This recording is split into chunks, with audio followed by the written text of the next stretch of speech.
the Eagles could definitely make it to the Super Bowl.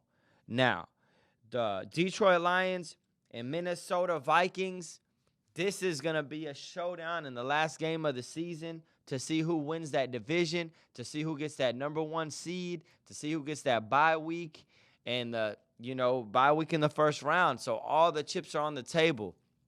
Yesterday, Detroit Lions beat the San Francisco 49ers in what they said is a meaningless game, but it ain't meaningless to the Lions, bro.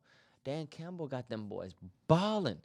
Every game counts for Dan Campbell, even though they got so many injuries. Jared Goff's been a stud. You got Jahmyr Gibbs has been balling at the running back position. Amon St. Brown, J-Mo at receiver. They got 2 of the best receivers in the league.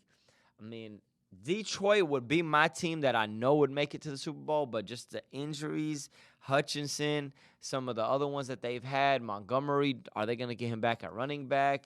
They got a lot of defensive players out, but they persevered. But will it bite them in the playoffs? I don't know. Montgomery might come back, they said. Hutchinson, if they make it far, we'll see. Anyways, winner of the Detroit, Minnesota, Sam Darnold. Shout out to Sam Darnold. Sam Darnold has had an unbelievable season. The Vikings have had an unbelievable season. 14-2. Detroit Lions are 14-2. And that's the clash that they'll be playing against the last game in the regular season to see who wins the division. Who do I got? I'm going to go with Detroit. Detroit Lions are at home. Even though I just said they have a lot of injuries, I really like their perseverance. They just on a different level. That's going to be a hell of a game. For real, on that one, you could flip a coin. For real. Because you got Justin Jefferson, Atkinson, been balling at receiver. You got my boy Jones for running back, the one that used to play for Aaron Jones. Used to play for Green Bay. He's been balling. They even got Cam Akers, who they picked up late in the season, and he's been producing at running back. Sam Darnold's been balling.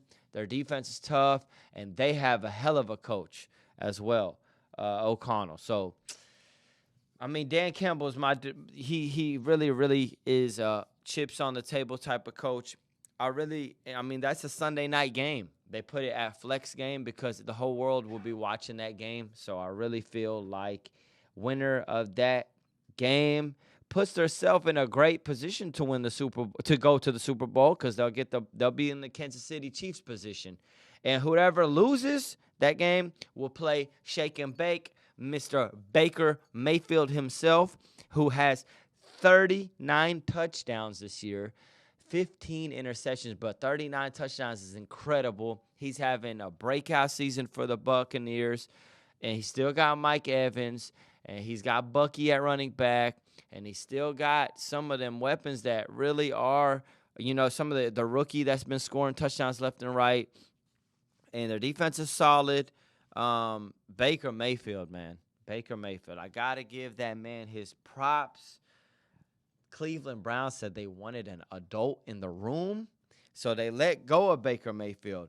But the adult in the room is Baker Mayfield, dog, because he's been balling, and I fuck with Baker. I like his personality. I like his aura. He be cool, calm, collected. He's a gamer. He doesn't run out of bounds when he runs. He wants all the smoke. He's physical at contact. He throws the ball really accurate and well. Yeah, he turns the ball over every now and again, but who don't when they throw the ball so many times these days?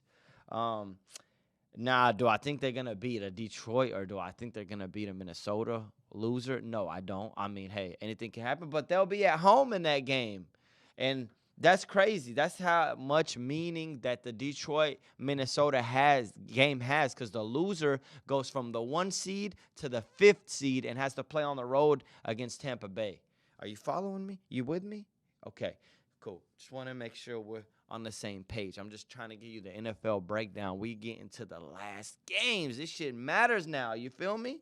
But I do want to give my boy Baker Mayfield a lot of props, shouting him out. That's my guy. Austin, Texas' finest. A lot of people had Baker Mayfield dead, said that he wasn't going to ever be nothing, said that he's not a good quarterback. But now a lot of people are biting them words. And Baker, you know what I'm saying? He on that shit. So we'll see what happens. So potential either Detroit versus Tampa or Minnesota versus Tampa matchup. Washington versus the Rams looks pretty much set. Green Bay versus Packers is pretty much set. And then in the AFC, we got Denver versus Buffalo, pretty much set. Well, you never know. I mean, I'm hoping Joe Burrow gets in. I'm a big Cincinnati. I'm a big Jamar Chase, T. Higgins. Bro, it's a damn shame they won't make it to the playoffs if Chiefs rest all their starters and Broncos win. That's a damn shame, bro. I mean, this team is really one of the top 2-3 teams, and they're not going to make it to the playoffs. But that's why you have to start strong, bro.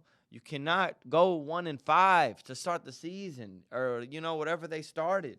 And I know that Bengals start slow always. I understand that. But you can't be doing that shit, bro. You just can't be doing that. And now it looks like it's going to bite them in the ass. Pittsburgh, Houston, and Chargers, Ravens look set. Chargers has been really picking it up. That Chargers versus Ravens game at a 6-3 potential matchup looks crazy. Herbert versus Lamar, that'll be dope. So Chiefs got themselves in great position, and then everything else is kind of mixed around. Minnesota, Detroit, and Philly, those are the top 3 teams in the NFC. AFC looks like Kansas City, Baltimore, Buffalo in the top 3 teams in the AFC, but anything can happen. So we'll see what happens.